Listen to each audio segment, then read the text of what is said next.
बात है उत्तराखंड के देहरादून जिले के एक छोटे से गांव की। मालती 20 साल पहले सुधीर से शादी करके इस गांव में आई थी। शादी के बाद अपने पति के साथ बहुत खुश थी मालती। दोनों हंसी खुशी अपना जीवन व्यतीत कर रहे थे। सुधीर के पास पुश्तैनी थोड़ी सी जमीन थी जिससे उनका मुश्किल से गुजारा हो पाता था। सुधीर बहुत ही खुददार था। उसे भूखा रहना मंजूर था पर किसी के आगे हाथ फैलाना बिल्कुल मंजूर नहीं था। अब समय गुजरता गया और शादी के 4 साल बाद मालती ने एक सुंदर से बेटे को जन्म दिया। दोनों ने बेटे का नाम प्यार से मोहन रखा। बेटे को पाकर दोनों बहुत खुश थे, लेकिन वो कहते हैं ना कि खुशियों को भी ग्रहण लगते देर नहीं लगती। एक दिन मालती की दुनिया अचानक उजड़ गई। बेचारा सुधीर एक रोड एक्सीडेंट में मारा गया। अब हंसता खेलता परिवार पल में बर्बाद हो गया था। पति के निधन के बाद मालती भी मरना चाहती थी, पर मोहन का क्या होगा ये सोचकर सिहर जाती थी। मालती ने भी हिम्मत नहीं हारी। पूरी मेहनत और लगन से खेती करने लगी थी। उसकी मेहनत का ही नतीजा था कि आज उसके पास दुगनी जमीन थी। अब देखते ही देखते दिन बीतते गए और मोहन अब 15 साल का हो चुका था। एक दिन मोहन अपनी माँ से कहता है, माँ, ओ माँ, क्या सोच रही हो? तभी मालती हड़बड़ाकर कहती है, कुछ नहीं बेटा, कुछ पुराने बातें याद आ गई थी। तभी मोहन कहता है, माँ, खेत नहीं जाना क्या? सूरज सिर पर चढ़ गया है, फिर इतनी गर्मी में कौन गेहूँ काटेगा? तभी मालती कहती है, हाँ हाँ चलो बेटा, जल्दी चलते हैं। मैं रोटी और सब्जी बांध लूँ, तब तक तू भागकर पानी की बोतलें भर, वरना खेतों में दूर दूर तक पानी नहीं मिलता। मोहन कहता है, अभी आया माँ, 5 मिनट में, बस तू रोटी बांधकर तैयार रखना। हाँ। तभी मालती बोलती है, चल चल चल बेटा, जल्दी चल, पहले ही बहुत देर हो चुकी है हमें। और दोनों साथ चल पड़ते हैं। खेत के थोड़ी ही दूर पर यानी कि रास्ते में ही एक बहुत पुरानी खंडर सी हवेली थी। मोहन उत्सुकता से अपनी माँ से यानी मालती से पूछता है, माँ, ये खंडर सी हवेली किसकी है? यहाँ कौन रहता है माँ? तभी मालती डरते हुए मोहन से कहती है, कुछ नहीं बेटा, तू बस सीधा चलता रहे, इधर उधर मत देख।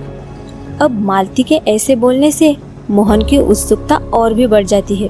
तभी मोहन कहता है, माँ बताओ ना, कौन रहता है वहाँ, किसकी है ये हवेली? तभी मालती को गुस्सा आता है और मालती गुस्से से कहती है, तुझे समझ नहीं आता? जब एक बार बोल दिया तो बोल दिया ना, बार बार क्यों पूछता है? तभी मोहन नाराजी से कहता है, ठीक है माँ, अब नहीं पूछूंगा और कभी नहीं पूछूंगा।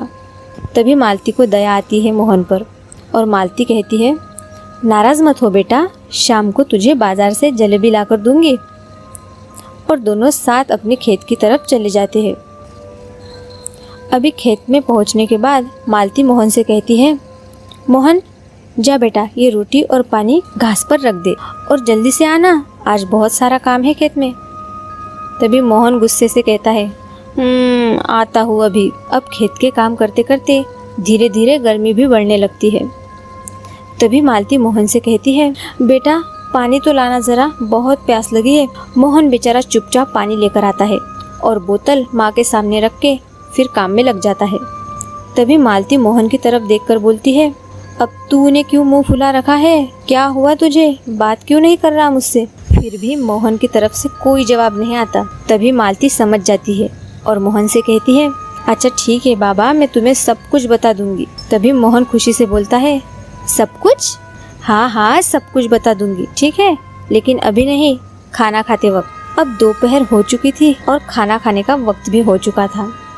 अब खाना खाते हुए मोहन मालती से पूछता है, माँ बताओ ना, अब तो बताओ। तभी मालती मोहन की तरफ गंभीरता से देख के बोलती है, बेटा पहले तू वादा कर कि तू वहाँ कभी नहीं जाएगा। तभी मोहन कहता है, हाँ बता दो ना माँ, आप कितनी देर लगाओगी? बेटा वो हवेली भी गुलजार हुआ करती थी। गांव के जमींदार की हवेली थी वो।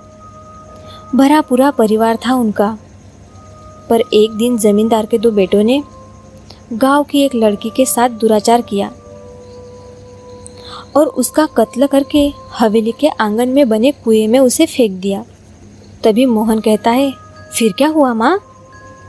बेटा, वो तो मर गई, पर उस लड़की की आत्मा अभी भी वहाँ है। उस आत्मा ने जमींदार के पूरे परिवार को खत्म कर दिया।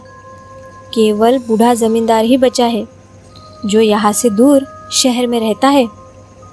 तभी मोहन उत्सुकता से कहानी सुन भी रहा था और थोड़ा सा डर भी गया था। तभी मालती मोहन से कहती है, चल बेटा, अब जल्दी से खाना खा ले, फिर हमें काम भी करना है बहुत सारा।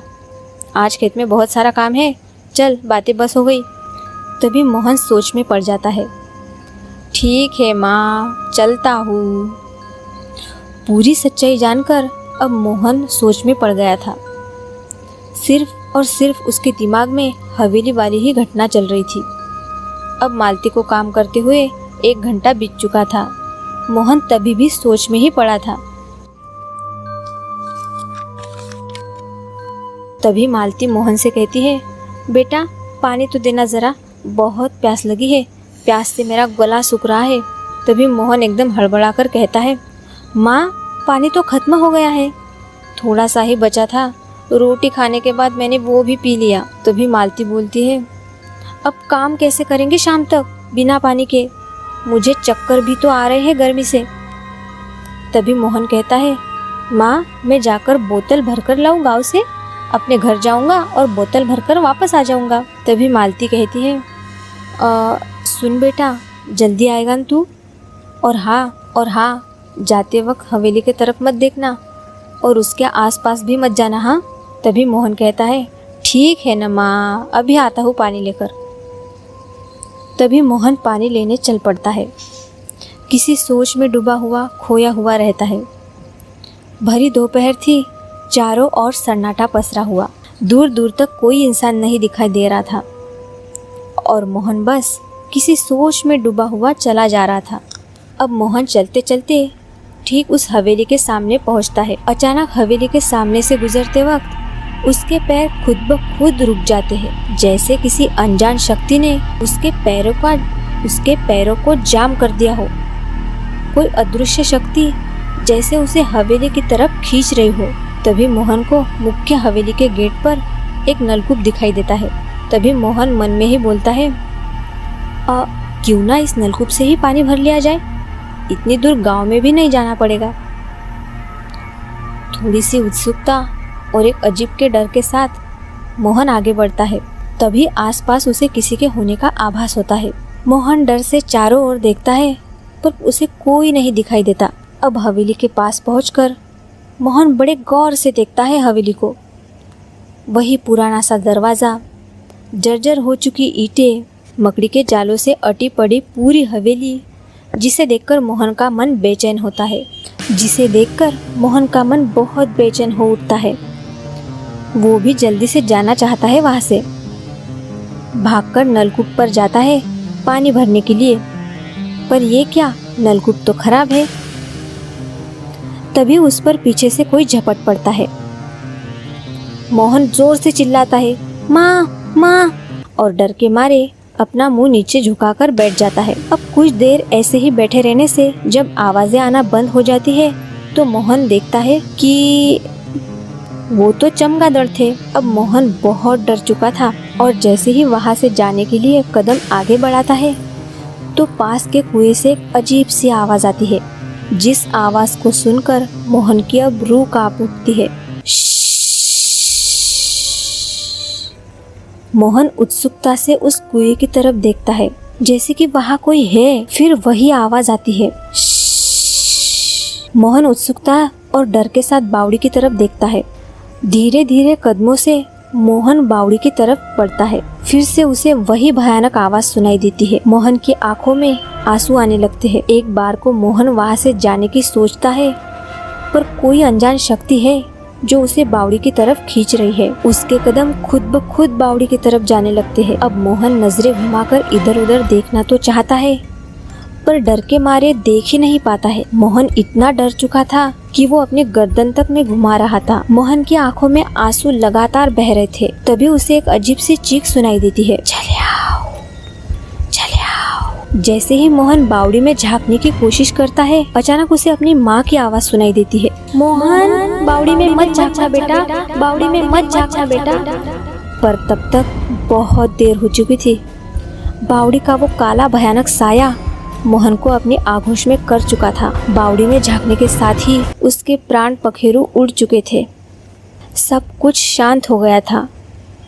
मोहन की लाश बावड़ी के पास एक बेजान सी पड़ी थी। मालतिका रो रो कर बुरा हाल हो रहा था। आज फिर उसी खूनी बावड़ी ने एक और बलि ली थी। आखिर कब थमेगा ये मौत का सिलसिला? तो दोस्तों, कैसी लगी आपको आज की हमारी कहानी? मुझे कमेंट्स करके ज़रूर बताना और मिलते हैं अगली कहानी में।